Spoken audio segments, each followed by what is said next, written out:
Assalamualaikum warahmatullahi wabarakatuh. Apa kabar kalian? Semoga kalian baik-baik saja dan tetap diberikan kesehatan oleh Allah Subhanahu wa taala. Bantu channel kami dengan cara subscribe dan tekan tombol lonceng kalian. Terima kasih. Semoga kisah ini bermanfaat. Saat aku beranjak dewasa, aku mulai mengenal sedikit kehidupan yang menyenangkan. Merasakan kebahagiaan memiliki wajah yang tampan, kebahagiaan memiliki banyak pengagum di sekolah, dan kebahagiaan karena kepintaranku yang dibanggakan banyak guru. Itulah aku.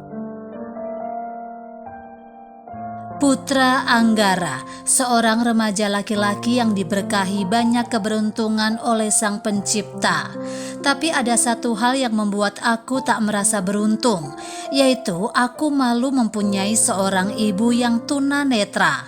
Walaupun tidak sepenuhnya buta, tapi aku tetap malu memiliki ibu dengan mata satu. Aku sangat menginginkan kesempurnaan terletak padaku. Tak ada satupun yang cacat dalam hidupku, juga dalam keluargaku. Saat itu, ayah yang menjadi tulang punggung kami sudah dipanggil terlebih dahulu oleh Yang Maha Kuasa. Tinggallah aku, anak semata wayang yang seharusnya menjadi tulang punggung pengganti ayah. Tapi semua itu tak kuhiraukan. Aku hanya mementingkan kebutuhan dan keperluanku saja. Sedangkan ibu bekerja membuat makanan untuk para karyawan di sebuah rumah jahit sederhana. Aku tak peduli jika ibu sampai pulang larut atau sampai kelelahan. Yang aku pikirkan hanya kesenanganku saja. Pada suatu saat ibu datang ke sekolah untuk menjenguk keadaanku. Karena sudah beberapa hari aku tak pulang ke rumah dan tidak tidur di rumah. Karena rumah kumuh itu membuatku muak, membuatku kesal karena kesempurnaan yang kumiliki menjadi cacat. Akan kuperoleh apapun untuk menggapai sebuah kesempurnaan itu. Tepat di saat jam istirahat, kulihat sosok wanita tua di pintu sekolah. Bajunya pun bersahaja, rapi dan sopan. Itulah ibuku yang mempunyai mata satu, yang selalu membuatku malu. Bahkan yang lebih memalukannya lagi, ibu dengan sengaja memanggilku di hadapan teman-teman sekolahku. Mau apa ke sini? Ibu datang hanya untuk mempermalukan aku di hadapan teman-temanku. Bentakku sebelum ibu hendak menghampiriku lebih dekat. Bentakan itu membuat ibuku segera bergegas pergi. Ibu pun bergegas keluar dari sekolahku. Tapi justru itulah yang memang kuharapkan. Karena kehadirannya itu benar-benar membuatku malu, sangat malu.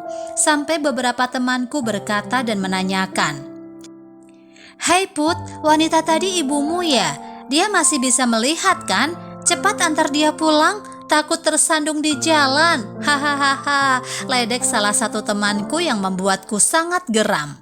Namun aku tak sampai meladeninya dan kupilih untuk kembali ke ruang kelasku. Beberapa bulan kemudian aku lulus sekolah dan mendapat beasiswa kuliah ke luar negeri, tepatnya di Singapura. Berkat kerja keras yang kulakukan, aku mendapatkan beasiswa yang kuincar selama ini. Akhirnya aku bisa segera meninggalkan rumah kumuhku, serta meninggalkan ibuku yang semakin membuatku muak. Ternyata Tuhan masih sayang padaku. Dengan bangga kubusungkan dada dan berangkat pergi tanpa memberitahu ibu. Karena menurutku ibuku tak akan mengizinkan aku untuk bersekolah ke luar negeri. Dengan alasan nanti dia akan hidup sendirian dan kesepian. Tapi aku tak peduli akan hal itu. Masa depanku jauh lebih penting ketimbang apapun. Aku hidup untuk diriku sendiri. Aku ingin hidup mandiri tanpa sosok ibu yang selalu membebaniku. Di kampus baru aku menjadi mahasiswa terpopuler karena kepintaran dan ketampananku. Bahkan mahasiswa lintas fakultas pun mengenalku dan mengidolakanku. Sungguh kehidupan yang sempurna. Dan hidup yang sempurna itu berlanjut hingga aku lulus dan bekerja di perusahaan ternama. Lagi-lagi aku mendapatkan kehidupan yang sempurna, wajah tampan dan tubuh atletis, posisi pekerjaan yang cukup menjanjikan, gaji yang bisa memenuhi semua kebutuhan dan gaya hidupku yang cukup bergengsi, hingga aku berhasil bertemu dengan seorang gadis pujaan hati. Dia pun langsung menerima pinanganku karena aku melamarnya. Kami pun menikah dan memutuskan untuk menetap di Jakarta, mengikuti perpindahan penempatan kerjaku. Singkat cerita, aku menjadi seorang yang sukses, sangat sukses. Tempat tinggalku sangat mewah, lengkap dengan kolam renang pribadi. Aku mempunyai seorang anak laki-laki berusia 3 tahun bernama Reno, dan aku sangat menyayanginya. Bahkan aku rela mempertaruhkan nyawaku untuk putraku itu. Selama 10 tahun aku menetap di Jakarta, aku dan istriku membina rumah tangga dengan harmonis. Sungguh keluarga yang sempurna. Aku sama sekali tak pernah memikirkan nasib ibuku. Entah bagaimana keadaannya sekarang. Sedikit pun aku tak rindu padanya, juga tak mencemaskannya. Aku hanya berfokus dengan kehidupanku sekarang. Tapi pada suatu hari kehidupanku yang sempurna tersebut terusik. Saat itu Reno sedang asik bermain di depan pintu dengan mobil-mobilan pemadam kebakarannya. Tiba-tiba seorang wanita tua renta dengan penampilan kumuh menghampirinya. Awalnya Reno merasa ketakutan karena penampilan wanita tua itu. Dia pun berlari ke dalam dan mengadu padaku. Aku sebagai ayah yang sangat menyayangi anaknya tentu saja langsung pasang badan menghampiri sumber ketakutan anakku. Dan alangkah terkejutnya aku ketika mendapati orang yang menakuti anakku adalah ibuku sendiri. Entah dari mana dia memperoleh ongkos dan alamat rumahku sampai bisa menyusul. Seorang diri pula. Aku tak ingin ketahuan oleh anak dan istriku, dengan segera mencoba mengusirnya. "Pergi sana pengemis, kau membuat anakku takut," hardiku. Namun di luar dugaan reaksi yang diberikan wanita tua itu justru tersenyum. Dan tanpa membalas perkataan kasarku, ibu lalu berkata, "Maaf Pak, sepertinya saya salah alamat," ucapnya sembari melengos pergi. Kemudian setelah memastikannya benar-benar pergi, aku masuk ke dalam rumah. Beberapa bulan kemudian datanglah sepucuk surat undangan reuni dari SMA-ku. Reuni akbar yang selama ini telah diagendakan. Aku pun datang untuk menghadirinya dan beralasan pada istriku bahwa aku akan dinas ke luar negeri. Singkat cerita, tibalah aku di kota kelahiranku. Sebenarnya aku tak berniat lama di sana, hanya ingin menghadiri pesta reuni dan sedikit menyombongkan diri yang sudah sukses ini. Benar saja, selama reuni aku berhasil membuat seluruh teman-temanku kagum pada diriku yang sekarang ini. "Wah, kamu memang hebat ya Put, dari dulu selalu nomor 1, puji Anton, teman dudukku ketika SMA. "Iya benar, hidupnya benar-benar sempurna, seperti di film-film," sambung Ilham, teman satu gengku. Dan masih banyak lagi pujian-pujian yang aku dapatkan dari teman-temanku, termasuk teman-teman perempuan yang merasa bahwa akulah sosok pria idaman mereka. Bahkan tak sedikit yang secara terang-terangan mengakui pernah menyukaiku semasa sekolah. Aku sudah menyangka mereka akan mengatakan hal semacam itu karena aku memang sesempurna itu di mata mereka. Setelah acara reuni selesai, entah mengapa aku ingin melihat keadaan rumahku sebelum pulang ke Jakarta. Tak tahu perasaan apa yang membuatku melangkah untuk melihat rumah kumuh itu. Sesampainya di depan rumah itu, tak ada perasaan sedih atau bersalah padaku.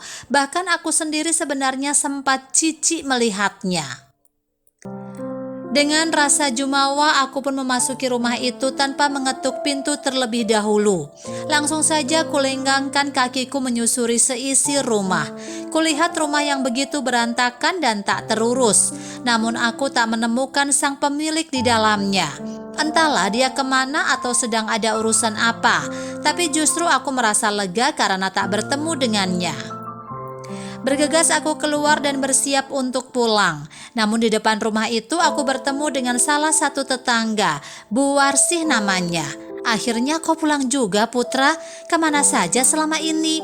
tanya Bu Warsih antusias. "Saya sibuk sekolah dan bekerja Bu," jawabku datar. Ibumu telah meninggal seminggu yang lalu. Kenapa baru pulang sekarang? Apakah tidak ada yang mengabarimu? Ucapnya dengan nada bicara cepat. Oh, hanya perkataan itu yang bisa keluar dari mulutku. Sedikit pun tak ada rasa sedih di hatiku yang kurasakan saat mendengar ibuku telah meninggal. Entah harus bereaksi seperti apa lagi. Aku justru merasa ingin segera pulang dari tempat itu. Sebelum meninggal, ibumu menitipkan surat ini untukmu, ucap Bu Warsih. Seketika menghentikan lamunanku. Setelah menyerahkan surat tersebut, dia segera bergegas pergi, mau ke warung katanya. Kemudian kubuka lembar surat yang sudah kuterima itu. Untuk anakku yang sangat aku cintai. Anakku Putra Anggara, aku tahu kamu sangat membenci ibu. Tapi ibu senang sekali waktu mendengar kabar bahwa akan ada reuni di sekolahmu. Ibu berharap agar bisa melihatmu sekali saja sebelum ibu tiada. Karena ibu yakin kamu akan datang ke acara reuni tersebut. Sejujurnya ibu sangat merindukanmu, teramat dalam sehingga setiap malam hanya bisa menangis sambil memandangi fotomu satu-satunya yang ibu punya. Ibu tak pernah lupa untuk mendoakan kebahagiaanmu agar kamu bisa sukses dan memiliki keluarga yang harmonis. Sebelumnya ibu ingin mengatakan hal ini sejak dulu, tapi entah kenapa ibu selalu tidak tega mengingat kamu sangat membenci ibu. Sejujurnya mata yang selama ini kamu pakai untuk melihat dunia luas itu salah satunya adalah mata ibu yang selalu membuatmu malu. Mata yang ibu berikan padamu waktu kamu masih kecil. Waktu itu kamu dan ayahmu mengalami kecelakaan yang hebat. Sayangnya ayahmu tak selamat, sedangkan kamu harus kehilangan sebelah matamu karena terkena serpihan kaca. Ibu tidak tega jika sampai anak tersayangku itu hidup dan tumbuh dengan mata yang cacat. Maka dari itu ibu dengan yakin memberikan satu mata ini untukmu. Sekarang ibu bangga padamu karena kamu bisa meraih apa yang selama ini kamu inginkan dan cita-citakan. Bahkan semua itu kamu capai dengan usahamu sendiri. Kamu memang anak yang sangat sempurna. Dan ibu pun sangat bahagia bisa melihat dunia luas dengan mata yang ibu berikan untukmu. Saat menulis surat ini, ibu masih berharap bisa melihatmu untuk yang terakhir kalinya. Tapi ibu rasa itu tidak mungkin karena ibu yakin bahwa Tuhan sudah akan memanggil ibu terlebih dahulu. Maka dari itu ibu berpesan agar anak yang sangat ibu cintai ini bisa selalu bahagia dan dikelilingi orang-orang baik. Peluk cium dari ibumu tercinta. Aku terdiam. Surat itu seperti sebuah tamparan.